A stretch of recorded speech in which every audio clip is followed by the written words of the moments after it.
Hope you're enjoying the cooler temps of fall. This is the Fox 54 Week in Review. I'm Kenesha Dees with this look back at some of the stories covered by our team this past 7 days.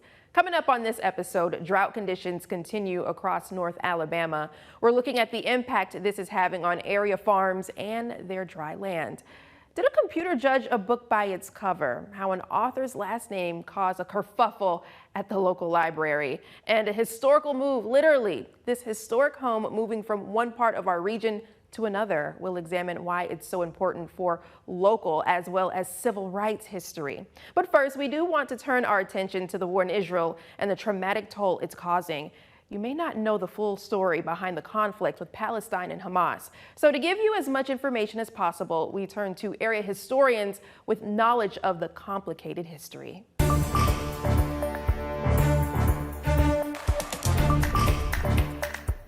We spoke with Deborah Levine, a Holocaust educator in Chattanooga, who says the conflict in Israel goes back a long time. The original Jewish state was thousands of years ago, and it was taken over by other nations, and many of the Jews were dispersed into what we call the diaspora around the world.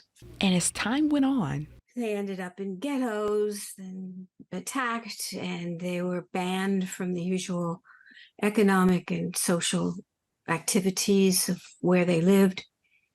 And they were banned from returning to the Holy Land. Levine believes one of the wake-up calls was the destruction in the Holocaust. 6 million Jews, and not knowing where to put them, and allowing them finally to return to the Jews who were still in that area. And in 1948, the United Nations declared that Israel could be regarded as a Jewish state and created it. However, the Arab nations surrounding it did not agree. And it has been a bone of contention ever since. There's been attacks, there's been wars and battles, there's been a steady stream of rockets into Israel. It's been ongoing for decades. However, this current October attack this weekend is quite different. UNA Associate Professor Weinberg Ron agrees. You could argue that the drone attacks and the rocket attacks probably a little more complicated, but Hamas has been pretty good at that. What I think is interesting is the coordination of all of that together, along with the exploitation of social media and the media.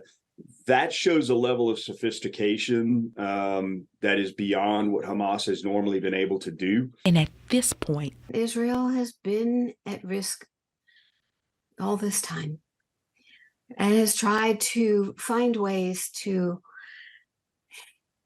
curtail the risk or diminish it to a point where everyone could live, but still have some freedom for everybody. It has not been pretty. It has been up and down. And now it's been blown up. In Huntsville, Jasmine Bird, Fox 54 News. It is a disaster of unimaginable proportions for the state of Israel and for the many families whose lives will never be the same. Representatives from Huntsville's Jewish community accepting a city resolution offering, quote, unequivocal support for Israel amid the war with Hamas, end quote. The resolution says the city hopes for there soon to be a light in the darkness of the situation. Well, music lovers, some good news for you. C3 Projects, the producers of the Austin City Limits and Lollapalooza festivals, will be creating a music event right here in the city of Huntsville.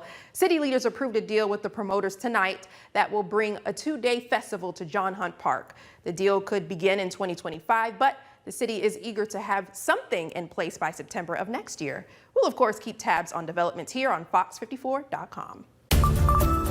We've naturally seen more pedestrian vehicle accidents overall as our growth grows. Foot traffic is on the rise here in the city, but it's not all good news.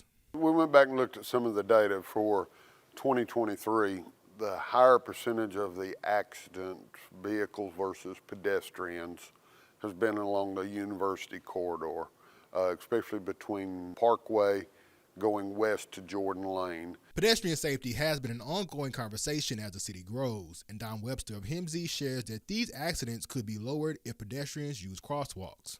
They're walking from their houses to these convenience stores at different hours of the day and night. People just don't always adhere to going to the crosswalks. It's a lot of time easier to go to point A to point B versus a controlled crosswalk. So we have seen a higher percentage of those.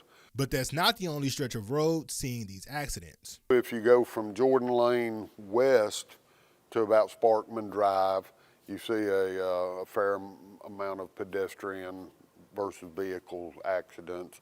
A high population of homeless people that walk down the area, generally because they're going to the rescue mission for, sheltering and food. During Pedestrian Safety Month, HIMSI is asking the public to stay safe. Wear light colored clothing, preferably something that's got a high visibility. If they're gonna walk up and down, the thoroughfares and the roadways, even if they're going hiking, I suggest high visibility type clothing. And motorists have a responsibility too. People that are operating motor vehicles need to constantly be on the lookout, should be tentative to their driving habits, and as we all know, not dealing with their electronic devices. Never know when somebody dart out in front of you, be it a child or an adult. For Fox 54 News, I'm Ken McCoy. We've seen how robotic tools have changed the game in the medical field. Intech, a company in Athens, has a hand in building those tools. It's Manufacturing Day in Limestone County, and our Ken McCoy has more. The manufacturing community here is growing very fast. One of Limestone County's biggest economic assets is manufacturing, and the county's infrastructure plays a big role. The infrastructure is the city and the states invested into the local county, Limestone County, and the city of Athens makes it very attractive. The Limestone County Economic Development Association is celebrating Manufacturing Day. Limestone County is home to a diverse range of manufacturers like Intech. We are a contract manufacturer for the medical device industry, where we specialize in building instruments and implants used by surgeons. And also our forte is probably robotics and navigated instruments. Now we take raw material and we turn it into instruments, implants that changes people's quality of life here locally and abroad. Part of the reason the industry is growing is due to Alabama's educational efforts, providing opportunities for the younger generation to gain experience. I think it's been a difference maker. I know previously, 10, 12 years ago, we needed some changes to be made to help support our growth. The local schools are getting kids ready to go right into workforce as soon as they come out of high school, which is very beneficial to companies like us. For Fox 54 News, I'm Ken McCoy. Now, Fox 54 Top Teacher, sponsored by Calhoun Community College. This week's top teacher had no clue what she was in for. Most of our top teachers don't, but it's the first time I've witnessed a school surprise one in such a grand way, and you'll get to witness it too. Here's how we meet Christina, also known as Christy Breland, from West Morgan High School. Here at West Morgan High School, we're having chicken soft tacos and ham and cheese sandwiches. On this day, it was more than food on the menu. You see, a surprise was in store for this teacher, Christina Breland, and this SRO, Chris Proctor, was used as a decoy until we would like to congratulate our Channel 54 top teacher, Miss Christy Breland. For Breland, it was an ordinary day at work, but for her, this really wasn't work. It really doesn't feel like a job. It's just a wonderful place to be, and I want to go every day. Breland has taught English for 13 years, teaching high school students. I just felt that's where God wanted me to be that inspiration to students who were getting ready to enter the real world. And one student getting ready to enter the real world is happy to have her twice. I was assigned, but a lot of seniors didn't get her this year, so I felt very lucky getting her because I love her. She makes English so fun. Breland's principal, Mike Johnson, a witness to the joy too. The joy that comes from what she does is evident every day by her her attitude, her work ethic, her professionalism, and how she interacts with the staff and students. Johnson says it's her calling, and we're sure Breland would agree too. Being a teacher is is probably my second favorite job outside of being a wife and a mother, but being with my students every day and working with them and talking to them and seeing them grow and light up, that makes it worth it. Absolutely. Well, congratulations, Mrs. Breland. We've got more of her on fox54.com. And while you're at it, go ahead and nominate a teacher. Governor Kay Ivey in town today for the ribbon cutting of a brand new global headquarters. The Discovery Life Sciences campus is one of the newer developments at Cummings Research Park. The organization houses the world's largest laboratories dedicated to accelerating medicine programs for cancer, infectious disease, and other complex conditions. It's a tough topic to talk about, but October marks Domestic Violence Awareness Month. And 1 in 3 women and 1 in 4 men experienced some form of physical violence by an intimate partner.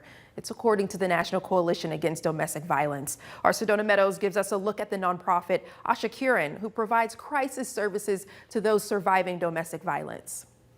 Just last week, Crisis Services of North Alabama shared with us the number of reported intimate partner domestic violence cases in Madison County within the last 2 months. 238 cases in August and 241 cases in September, showing the importance of resources for survivors of domestic violence. Asha Kiran, a Huntsville-based nonprofit, provides crisis services to individuals within the state. Asha Kiran literally means a ray of hope in Hindi. And that's what we strive to be in our community and across the state. We strive to be a ray of hope to those who may feel hopeless in these situations. With a focus on the foreign-born community. We need services like these to give a safe refuge to survivors. And especially with the foreign-born community, they are at a high rate of vulnerability. They have 2 main branches within the organization, a crisis services line that's available 24/7 with language access for anyone who calls. We also have from there our safe home. So if someone calls that crisis line and they are in need of emergency shelter, we can provide that, or we can help them find a place near them that provides that. They're also able to help set up safety plans for individuals building to get out of their situation. All of these victimizations, domestic violence, sexual assault, and human trafficking is something that it knows no gender, it knows no social class, it knows no race. It affects everyone. Asha Kiran is hosting their annual Human Chain event and vigil this Saturday from 5:30 p.m. to 7 p.m. at Big Spring Park. This year's theme, Flicker of Hope, solidarity for survivors and remembrance for those lost. Unfortunately, we do lose people to domestic violence every day in this country. And it's a tragic and avoidable loss. They will also have survivor testimonies and a variety of other speakers. We can make a much bigger impact when we work together. In Huntsville, Sedona Meadows, Fox 54 News.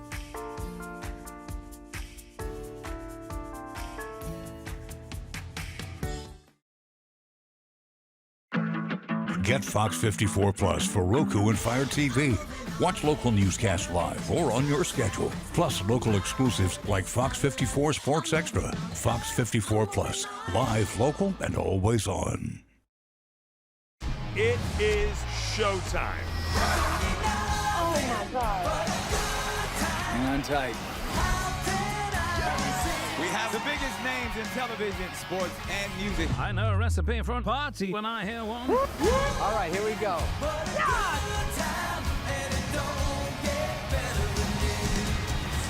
Amazing. There we go. Kick the leg. That's how I know you're having a good time. B2 EDI, first down Friday night. It's everything high school football every Friday night. The highlights, the bands, and oh yes, the fans. Fox 54 Sports has the Tennessee Valley covered. We're bringing you the latest scores, all the big plays, touchdowns, and much, much more. We are your home team for high school football. Watch B2 EDI First Down Friday night on Fox 54. Sponsored by Whataburger, your community health mart pharmacy, and Regenesis. Read Me a Story, Stella, a children's book by author Marie-Louise Gay, appeared in a public library keyword search list of potentially inappropriate material. It's because of the author's last name, Gay. This prompted backlash against the library, which insists it was a mistake.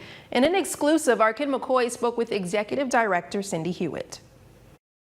Changes may be coming to Alabama libraries and the materials they provide to children. As the Huntsville-Madison County Public Library looked ahead, some controversy arose over a misunderstanding of their process. I had a chance to sit down with Executive Director Cindy Hewitt about the matter, and these are her words. Read Me a Story, Stella, which seems to be what everybody's focused on, was a book that was just on a keyword search list. It has never been banned, moved, or touched in the library. It's still sitting where it's supposed to. So I want to clear up that misconception. We're not banning any books. The whole process that was started a couple of weeks ago was to look at books that were potentially going to be challenged based on some new things that were coming down from the state public library service. So we were examining our collection to see if our materials were in age-appropriate categories, what might be challenged, what needed to be addressed if there were anything.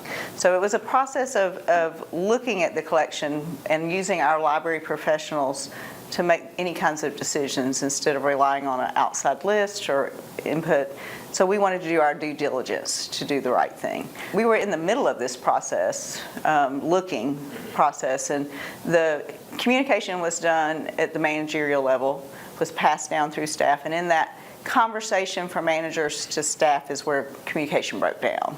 And the intent and the purpose was misrepresented, basically. And when we realized that that was what was happening, we immediately stopped everything, talked to the community, invited the community in to talk about what they perceived as being what was happening, stopped what we were doing, and just paused. And I've been in that state ever since. So nothing's changed from what happened 2 weeks ago, and we're still sitting there, and this continues to evolve as something we're doing, and we're not doing anything right now. Before we wrapped, I asked how the library is still maintaining its commitment to being a safe space. We have apologized for anybody feeling like they were targeted. That was never our intent at all. I would say that the library is still a safe place. It's still wide open to anybody to use, and materials are still here. For Fox 54 News, I'm Ken McCoy. All right, so we previously discussed that right now, Alabama is going through a bit of a dry period. And because of that, a fire alert was issued within the state. But there's also another group being affected by this. And right now, relief has become a waiting game. There's a little bit difference in the 2016 in that it was hotter and drier longer throughout the year. According to history, this time of year is not uncommon for dry conditions. It's very reminiscent to 2016, in which we had a terrible fall fire season, but actually 2016 started in the northeast corner of the state. We had fires all summer, and then it just slowly expanded into the state. The 2019 drought was actually a little closer to what we're seeing today, where you were, at the end of August, you kind of stop. There's just no more rain happening. While we may know what this time of year brings, climatologist Lee Ellenberg asks a bigger question. So it's dry, sure, but what does that actually mean? How is it impacting people? How is it impacting our farmers? How is it impacting our ag land? And the answer? These fall droughts really seem to affect our grasslands and pasture lands. A lot of our cattle producers, they utilize grassland for their feed, and so if the grass dries up, they have to buy hay. That can really affect their bottom line and their overall operation. The Alabama Office of the State Climatologist at UAH and Auburn University's Alabama Drought Research Program partner to help understand how these conditions affect the agricultural community. On almost a weekly basis, Brianne and I, we talk together. She reaches out, so we know for sure that these areas in South Alabama, there's some of the peanut harvest is being delayed because it just hasn't rained in so long. So is there relief in sight? There's a lot of uncertainty in forecasting 2 weeks, much less 2 months. What we always say is, it's Alabama. It's going to be dry at some point. How can farmers prepare for these conditions? The main thing is to be resilient to these weather patterns. So if you're a farmer, investing in irrigation, investing in cover crops, investing in practices that can make you more resilient to these short dry periods, because in the future, there will be dry periods. For Fox 54 News, I'm Ken McCoy. More opportunities for federal aid in the making, and it's on its way to schools in the Tennessee Valley. Huntsville City Schools, Madison City Schools, and Madison County School System held a federal impact aid kickoff event today. The districts highlighted the significance of federal support for the local education system. Military families, including DOJ, a range of contractors qualify for this unique program. The schools are, using this impact aid for a lot of great things. And so some of those are, expenses, teacher salaries, after-school programs, textbooks, computers, remedial tutoring, advanced classes, and enrichment programs for a lot of our children that maybe have some disabilities. We ask you to just take a few minutes and fill out a simple form. All right, parents, you can fill out the form electronically or by hard copy. This will allow the schools to receive the maximum amount of funds to support their students. Well, Huntsville Mayor Tommy Battle with a big announcement this afternoon. He officially launched his campaign for a 5th term as mayor. The announcement came at a lunch event today with hundreds of supporters in attendance. Battle touted the city's successes over the last 15 years and asked his supporters for their vote and support as he seeks another 4 years in the seat. It's not my success, it's the city's success. We want the city to be successful. We want the city to offer opportunity. For if you want a job, you can come get one right here. And those kind of things add to the mix of what we have and make us even better tomorrow than we are today. Well, the election for Huntsville mayor is next August. This one just adds more teeth to these existing laws. And who knows, at the state level, next year, maybe they'll pass the actual hands-free law that we've been trying to do. But for now, even if it only lasts 6 months, I think it would send a real message across the state and even the country that some cities are willing to take the lead on this issue. Well, the Huntsville hands-free ordinance has officially passed. All agreed to the law except Chairman Meredith. The law goes into effect January 1st. Officers would issue warnings for 6 months before full enforcement. After those 6 months, the first offense is $50, second offense $100 and no jail time. The third offense $150 and/or community service. More details on that law at FOX54.com.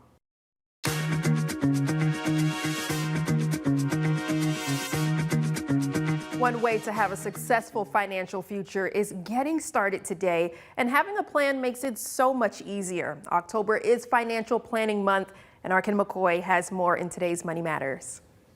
From a fundamental level, financial planning is a means of thinking about the future as opposed to just living for today. The old saying goes, don't put off till tomorrow what you can do today. I think in there is a balance between living for today and having things that allow you to live a comfortable life and also setting money aside. October is Financial Planning Month, and CEO of Family Financial, Tammy Trenta, helps us understand the importance.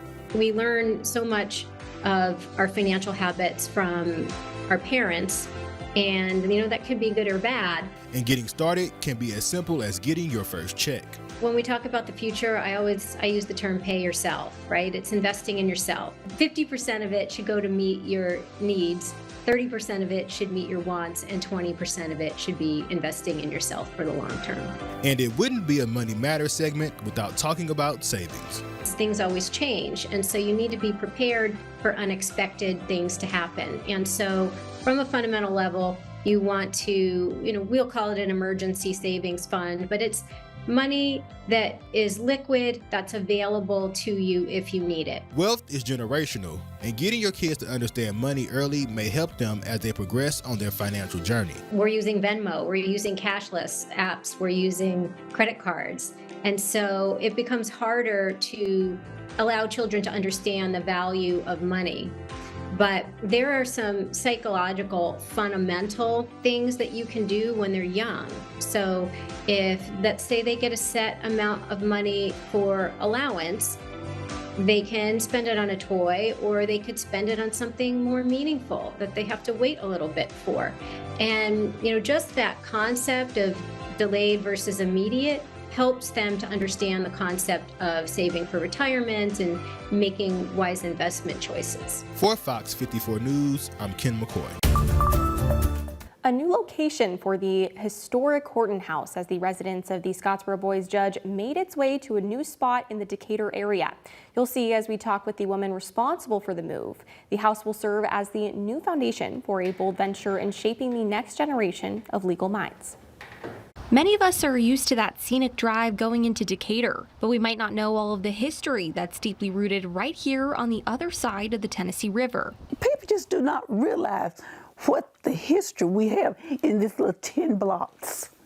So I decided we have to do something about this. Frances Tate, who is an artist and the founder of the organization celebrating early Old Town with art, has made it her mission to share some of the history here in Decatur that helped fuel the rise of the civil rights movement, like the Scottsboro Boys trials, a case of 9 black boys who were falsely accused of raping 2 white women aboard a train near Scottsboro, Alabama. They were in Scottsboro for 12 days. They was tried and convicted, and they was going to lynch them. That's how they got moved to Decatur. The other 2.5, 3 years of trials happened here in Decatur. So Tate decided to take that already standing foundation of Old Town Decatur and build off of it to create a civil rights museum, starting with the house Ruby Bates, one of the accusers, stayed in during these retrials. So we are renovating that house now.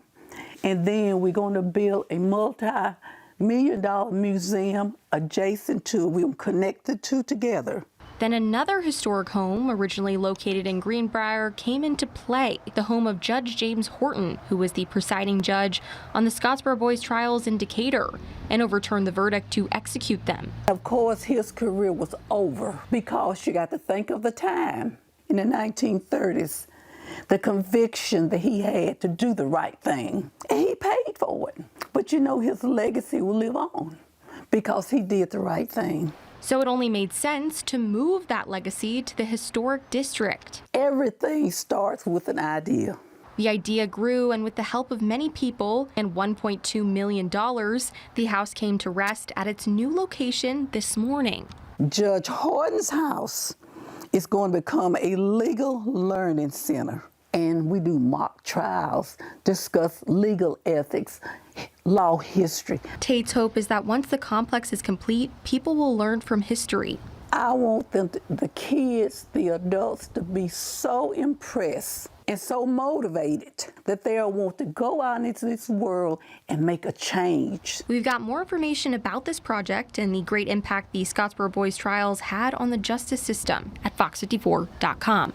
As always, we thank you for tuning in to Fox 54 Plus to watch the Week in Review. Your support is always appreciated. And don't forget, there's more to Fox 54 on our free streaming channel, including encores of our newscast, Sports Extra, and B2 EDI presents First Down Friday night. Plus, cooking and entertainment features you won't find anywhere else.